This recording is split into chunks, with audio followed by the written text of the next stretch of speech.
Olá, meus irmãos, boa noite a todos. Que Jesus nos abençoe e nos fortaleça em mais uma atividade da família Canteira de Fraternidade. Hoje nós vamos dar início ao nosso trabalho lendo um trecho do livro Vida Feliz, do espírito Joana de Ângeles, com a psicografia de Divaldo Pereira Franco. A mensagem de hoje diz o seguinte: abençoa com alegria cada oportunidade evolutiva. A dor enfrentada com resignação diminui de intensidade, tanto quanto suportada em silêncio passa com mais rapidez. Nunca te alcançam os sofrimentos que não mereças, assim como não passarás pela terra, em regime de exceção, sem os enfrentares. As leis de Deus são iguais para todos. Substituindo o amor que escasseia, a dor é a mestra que impulsiona o avanço. Vamos à nossa prece inicial. Bondoso Mestre Jesus, estamos aqui mais uma vez reunidos em Teu nome para pedir a sabedoria, a serenidade e o caminho, Senhor, da crescente iluminação para todos os bons amigos espirituais que estão à frente dos trabalhos da nossa casa. Te pedimos também pelo nosso irmão Nilson Guimarães, que ele possa ser intuído pelas boas ideias e pela boa inspiração do Mestre Jesus. E quanto a nós, Senhor, que possamos estar receptivos às boas energias emanadas pelas lições do Cristo. Sendo assim, em Teu nome, com a Tua permissão, iniciamos a doutrinária dessa noite. Que assim seja.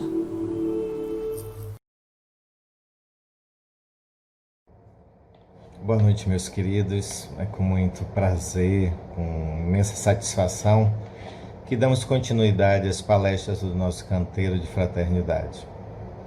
Eu fui convidado para falar sobre o capítulo 16, Riqueza, do livro Estudando o Evangelho.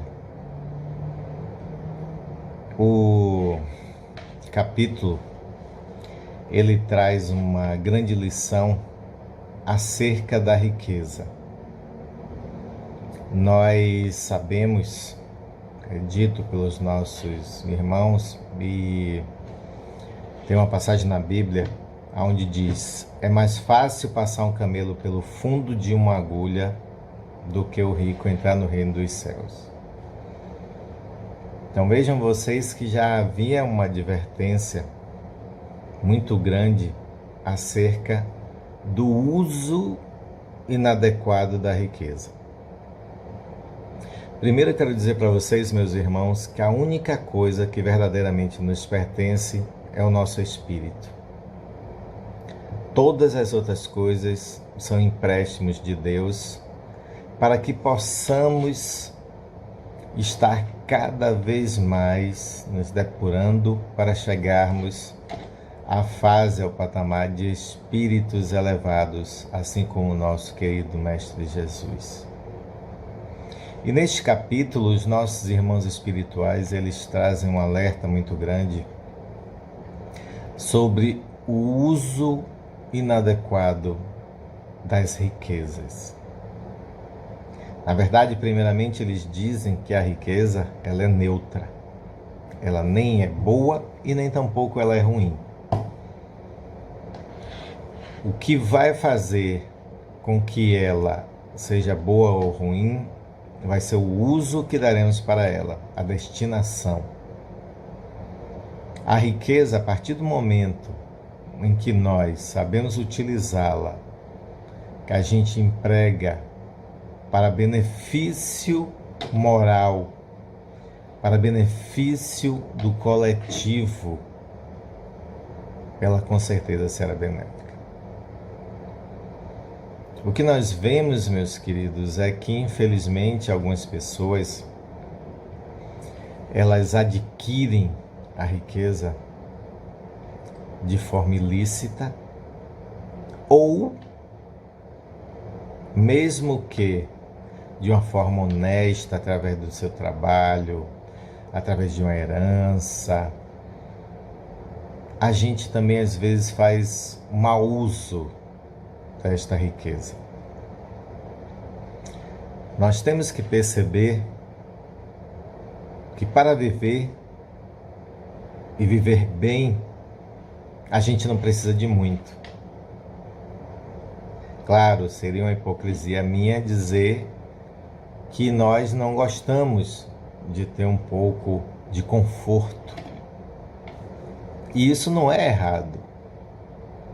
Isso não é colocado nem por Jesus, nem é trazido pelos nossos irmãos espirituais como uma coisa errada. É importante que a gente tenha em mente que o que é errado é o que a gente faz, o uso inadequado, o excesso. Se eu tenho condições de ter um carro que pode me levar para qualquer lugar, qual a necessidade que eu tenho de querer ter mais de um carro? Qual a necessidade que eu tenho de querer fazer coleções de carro? Se eu posso morar em uma casa confortável, qual a necessidade de eu ter que ter uma mansão?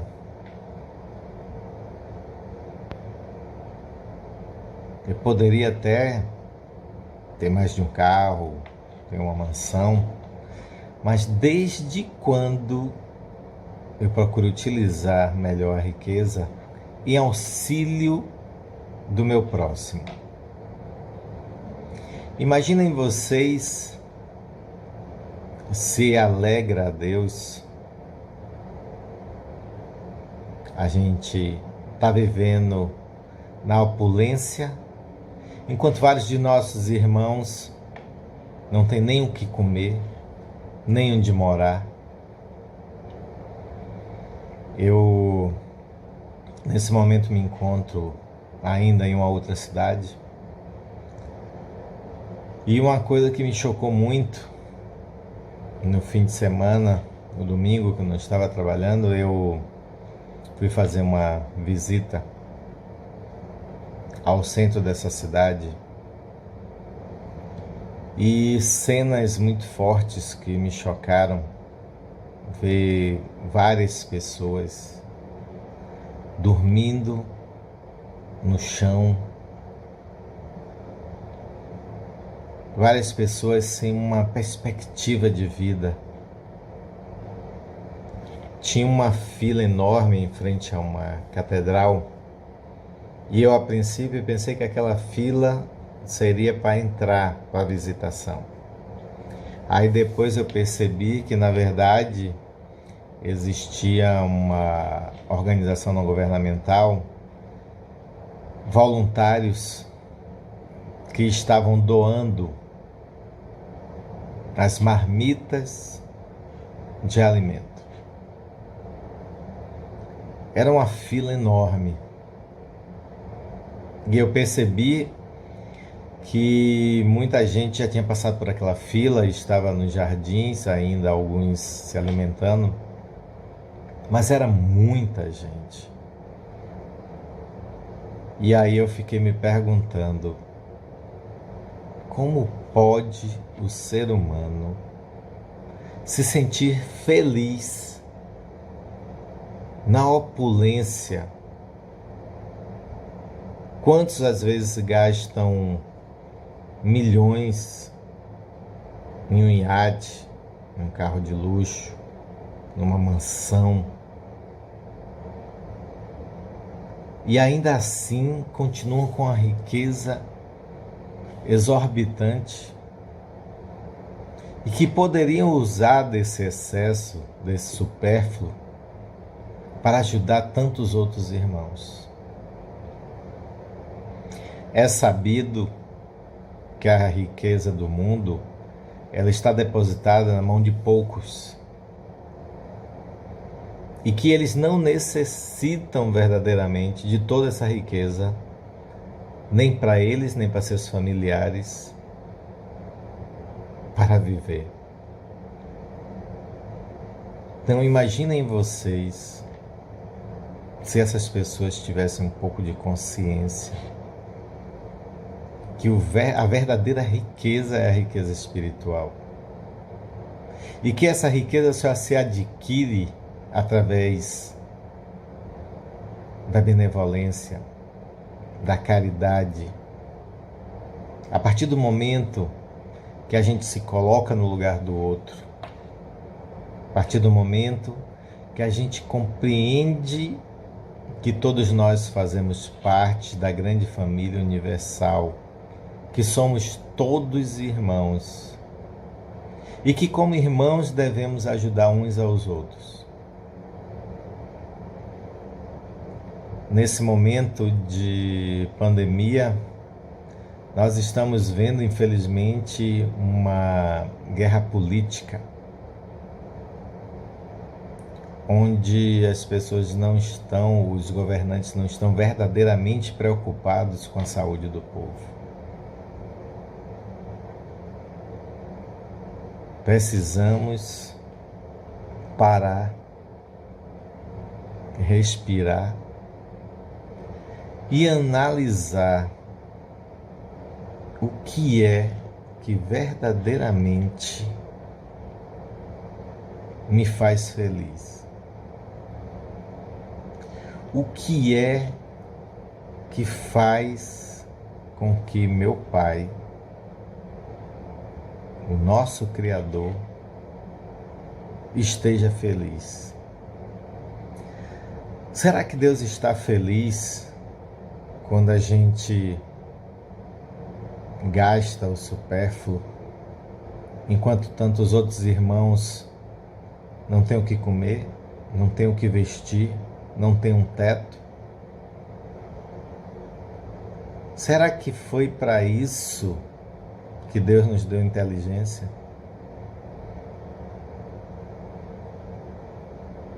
Como eu disse antes, meus queridos, a única coisa que verdadeiramente nos pertence é o nosso espírito.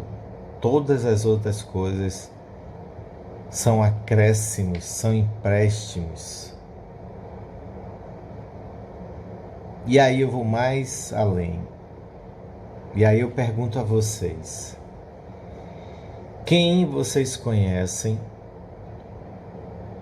rico, milionário, que ao desencarnar levou junto alguma dessas riquezas? Quem que ao desencarnar levou seu carrão, seu iate, seu jatinho, sua mansão?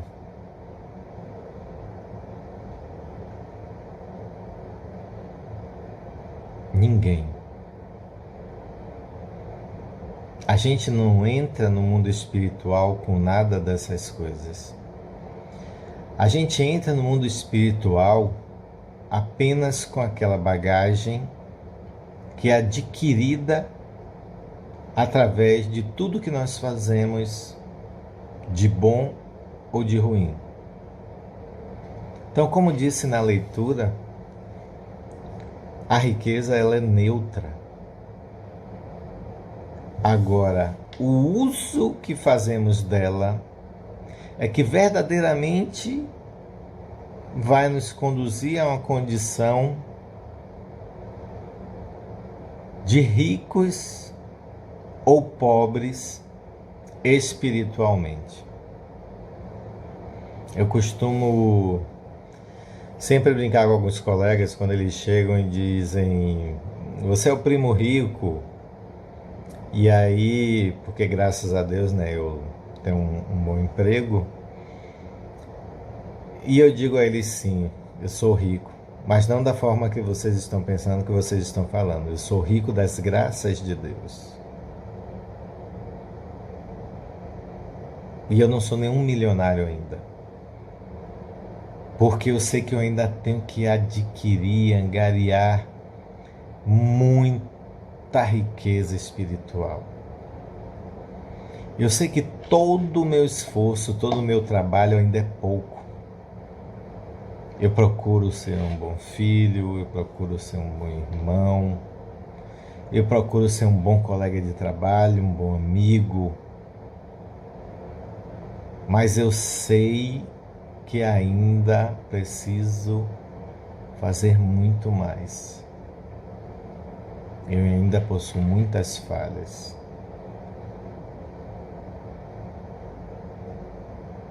Queria também ter uma condição financeira melhor, queria ter um pouco mais de conforto, mas queria, muito além disso, poder ajudar essas pessoas que eu vos falei, meus irmãos, que não estão distantes de nós. Elas não aparecem, na maioria das vezes, nas redes de televisão. Mas elas estão próximas de cada um de nós.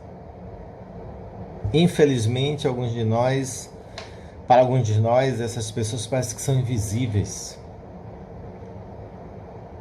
Porque a gente vê e muitos de nós nem se incomoda com aquela cena. Imagine você tendo um emprego, pegando uma condução ou no seu próprio carro, retornando para o seu lar,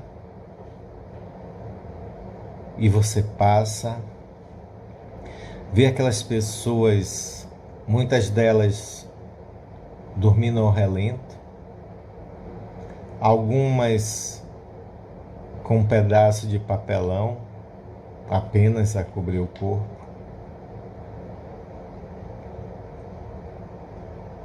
E não se incomodar. E não fazer nada. Aí eu pergunto, que tipo de riqueza você possui?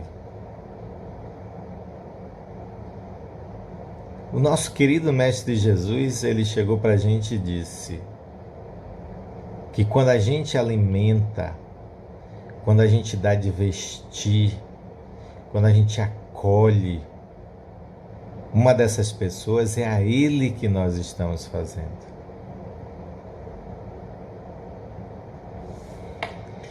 Nós espíritas, nós sabemos que a cada gesto de bondade, a gente vai angariando recursos espirituais.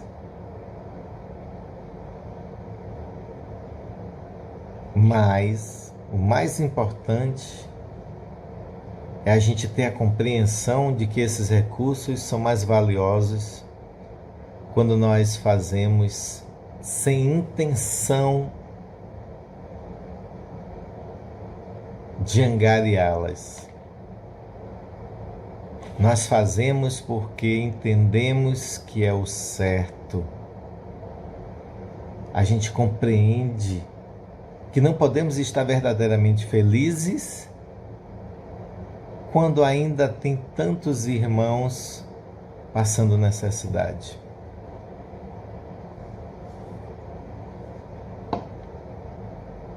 E eu peço a vocês, meus irmãos, que se incomodem com essas cenas. Que a partir do momento que todos nós verdadeiramente nos incomodarmos, nós vamos sentir a necessidade de fazer a diferença na vida dessas pessoas. Uma outra compreensão que nós temos que ter, às vezes a gente vê um amigo, um familiar, ou até mesmo a gente chega e diz, porque se eu ganhasse na Mega Sena, se eu adquirisse uma fortuna, se eu fosse rico, eu seria muito mais feliz.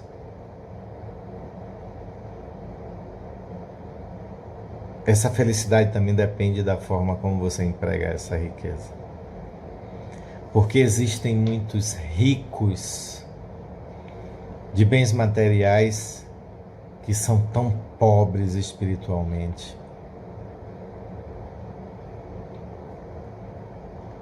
Às vezes a gente ouve falar quantas pessoas, famosos, ricos,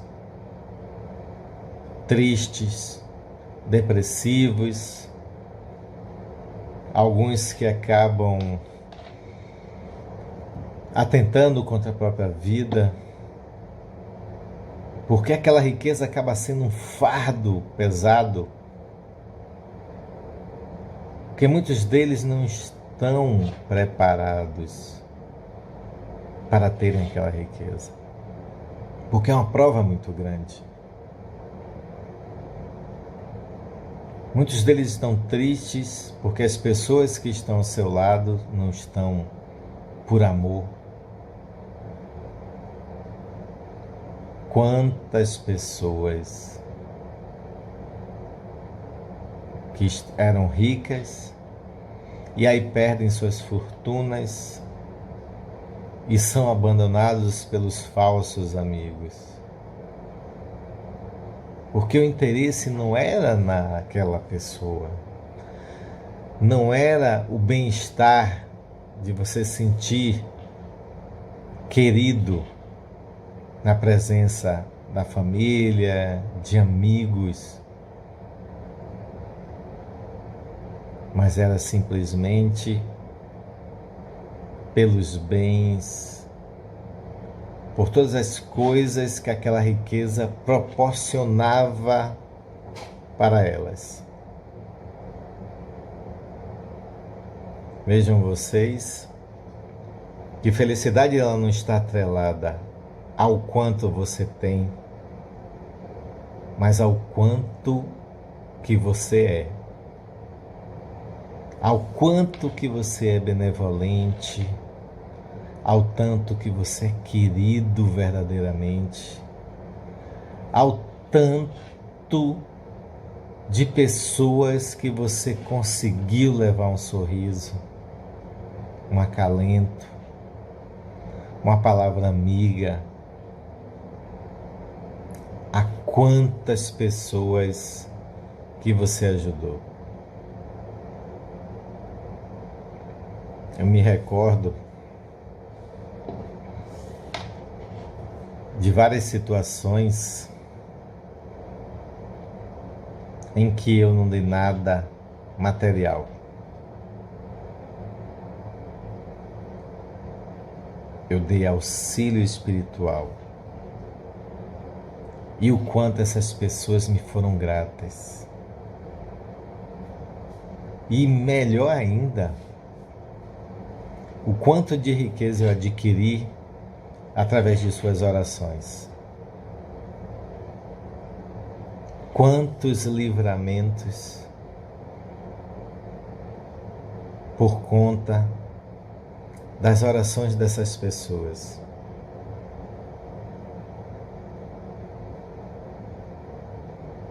E aí eu fico me perguntando,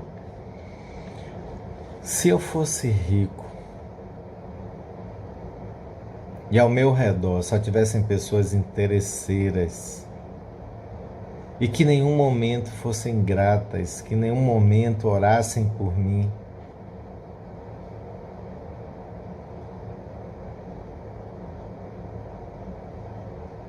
o quanto de bem-estar, o quanto de bens espirituais eu estaria recebendo.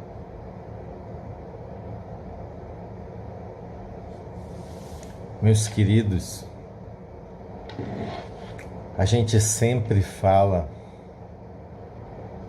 na importância do ser em detrimento do ter.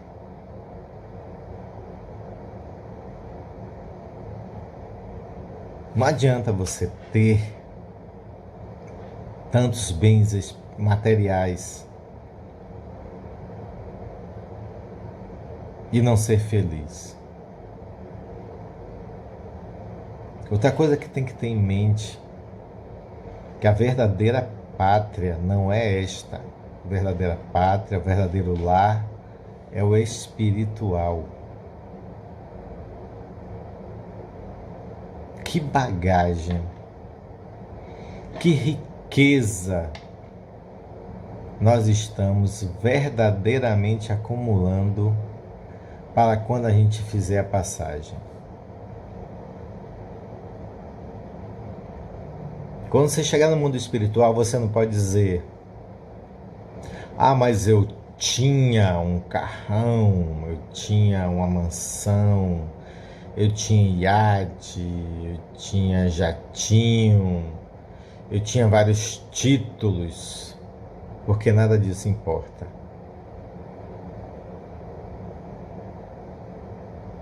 E quando a gente se preocupa com o ser,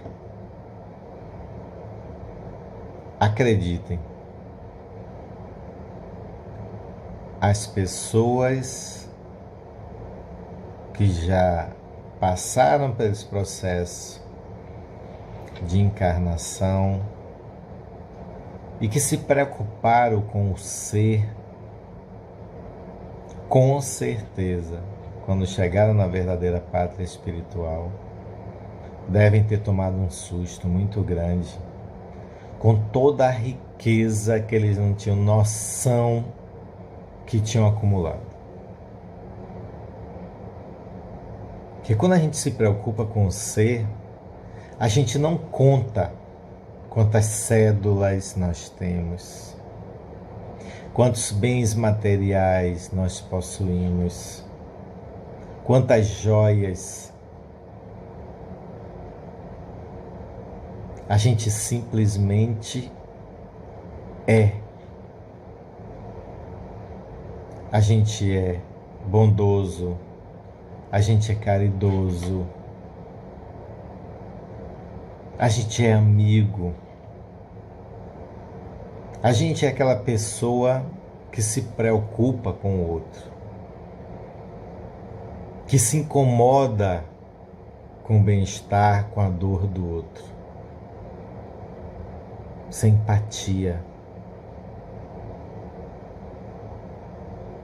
É não se sentir feliz sabendo que o outro precisa de um pouquinho do que nós possuímos.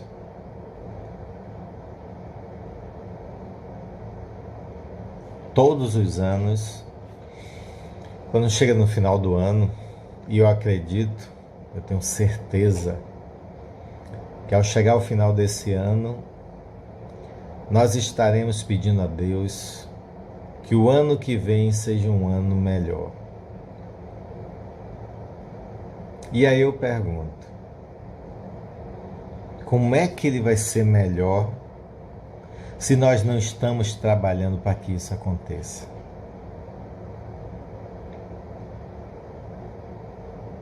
Como é que esse mundo vai ser melhor se nós não estamos preocupados em plantar as sementes do bem? Vocês se recordam daquelas palavras: faça por ti que eu te ajudarei?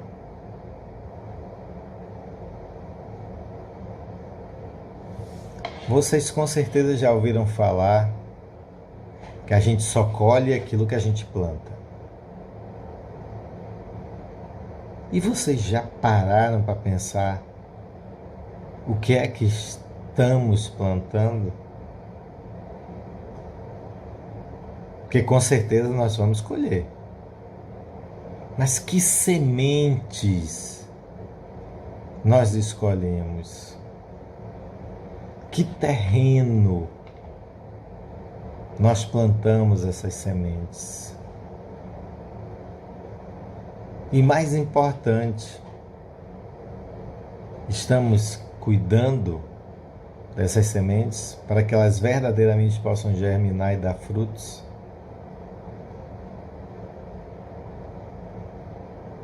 Será que estamos preparando os nossos filhos, com aqueles seres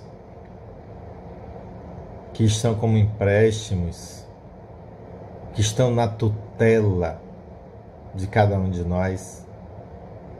Será que nós estamos preparando essas sementes na compreensão do que é importante? Será que estamos preparando? Porque a gente sempre costuma dizer que as crianças são o futuro do amanhã. Será que estamos preparando essas crianças para serem o futuro do amanhã? E eu tenho uma outra preocupação, meus irmãos. Que eu tenho certeza que eu ainda preciso de muitas outras encarnações. E se eu tiver que reencarnar aqui neste planeta ainda, quando eu tiver que reencarnar, que planeta eu vou encontrar?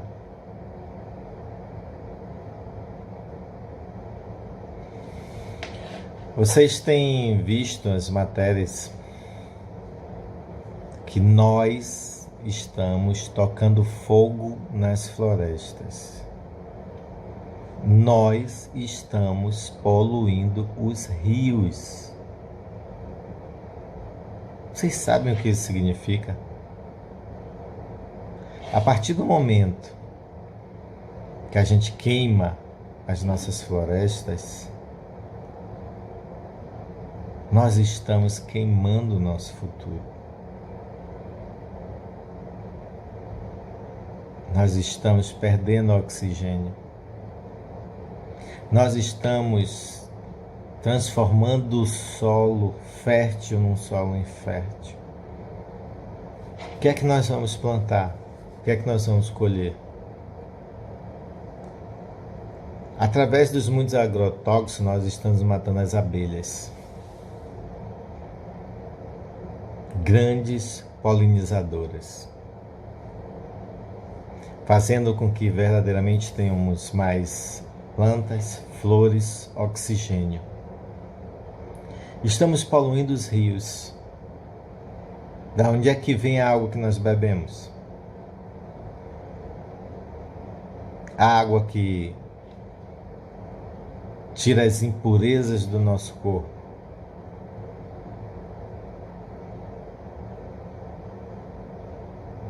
Cada vez mais eu tenho me assustado também a forma como as crianças se reportam a seus pais, aos mais velhos.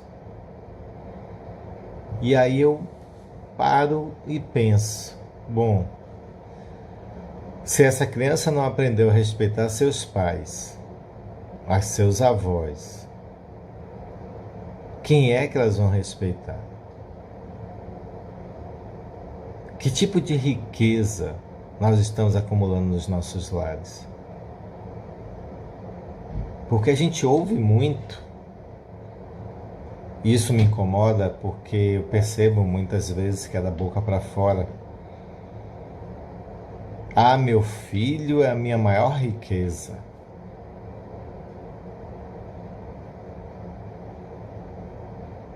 O que acontece quando um garimpeiro encontra um diamante bruto? Quando ele vai vender esse diamante bruto, ele tem um valor muito menor do que quando o diamante passa por uma transformação, quando ele é lapidado. A gente vê aquela joia bruta e depois vê aquela joia lapidada. Qual é que chama a atenção? Qual é que tem mais valor? Então, que tipo de joia vocês estão tendo dentro de casa?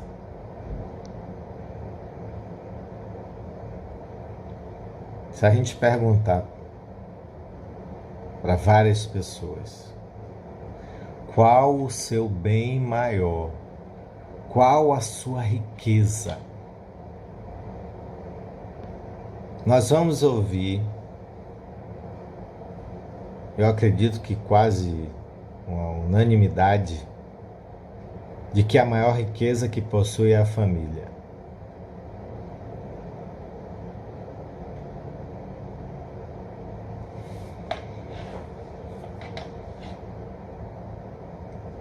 E você está cuidando bem dessa riqueza? Você está cuidando dos seus pais, seus filhos, seu companheiro, sua companheira, seus amigos? Ou os amigos também não são uma grande riqueza?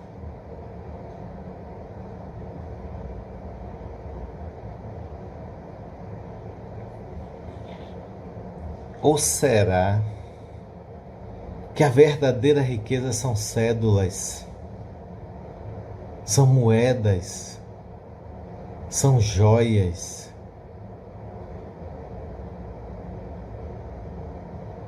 Reflitam. Por que será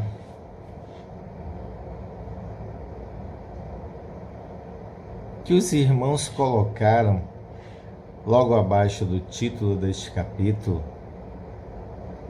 uma passagem que está na Bíblia, que está no Evangelho, que diz: é mais fácil passar um camelo pelo fundo de uma agulha do que um rico entrar no reino dos céus?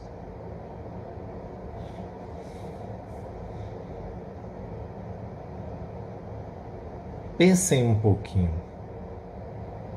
Reflitamos, meus irmãos. Volto a alertá-los.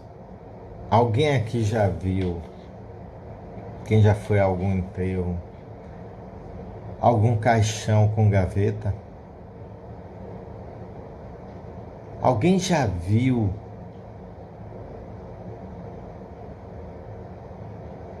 alguém que desencarnou levar alguma riqueza material? Agora tenho certeza que a gente vai ter que prestar conta de tudo aquilo que a gente fez com o que nos foi emprestado. E muito cuidado também com aquilo que a gente deseja. Será que estamos preparados? Será que se hoje eu ganhasse na Mega Sena, eu estaria verdadeiramente preparado para saber usar de forma correta, de forma que não prejudique a minha evolução espiritual? Será que eu faria verdadeiramente tudo aquilo que eu disse a partir do momento que eu não possuía as posses? Que eu iria ajudar a família, que eu ia ajudar os amigos, que eu iria ajudar o próximo? E por que é que eu tenho que esperar ter posses para ajudar alguém? Uma certa feita,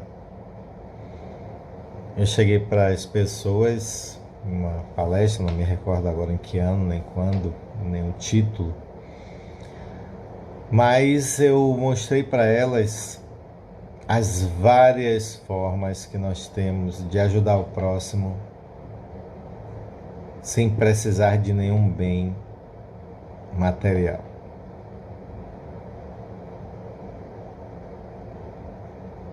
E as pessoas disseram: Nilson, é quase que impossível. Eu disse: será mesmo? Vamos lá.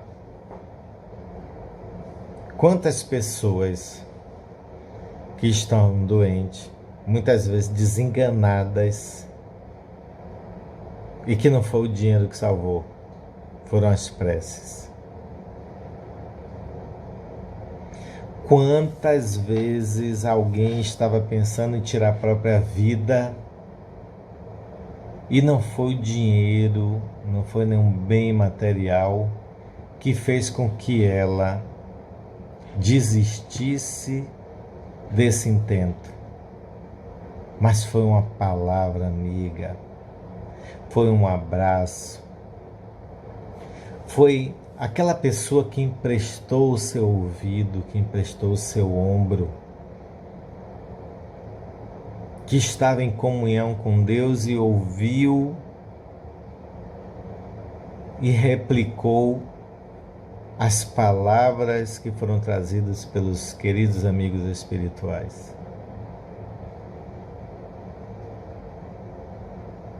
Quantas vezes a gente passou aquele dia pensando em alguém e de repente quando a gente liga para aquela pessoa, a pessoa diz: poxa, que bom que você me ligou. Eu estava muito precisando falar com alguém. E aí aquela pessoa que está muitas vezes a quilômetros de distância, mas através daquele telefonema faz um desabafo e você, imbuído do auxílio espiritual, conforta aquela pessoa e juntos encontram a solução para o problema dela. Quantas vezes alguém necessitava um auxílio para atravessar uma rua, para carregar uma compra, pura e simplesmente que a gente botasse a mão e pedisse para que o motorista esperasse um pouquinho a condução, para aquela pessoa não chegar atrasada ao trabalho ou ao médico. Quantas vezes nós saciamos a sede daquelas pessoas que baterem em nossas portas pedindo um copo de água, um pedaço de pão, que muitas vezes foi o único alimento que teve.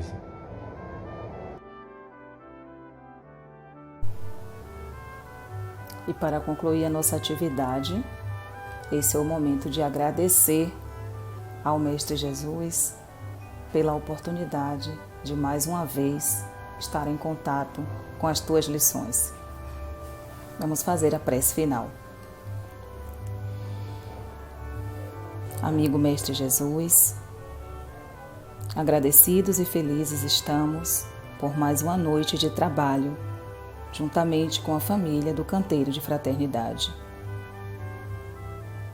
Gratidão, Mestre, pela oportunidade de crescimento. Gratidão, Mestre, pela oportunidade de evolução. Nós te agradecemos com todo o nosso amor.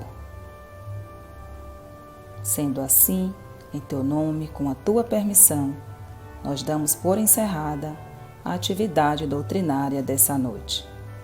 Que possamos permanecer todos em nossos lares, sob a tua segurança, no mais completo ambiente de paz. Que assim seja. Boa noite a todos e até a próxima.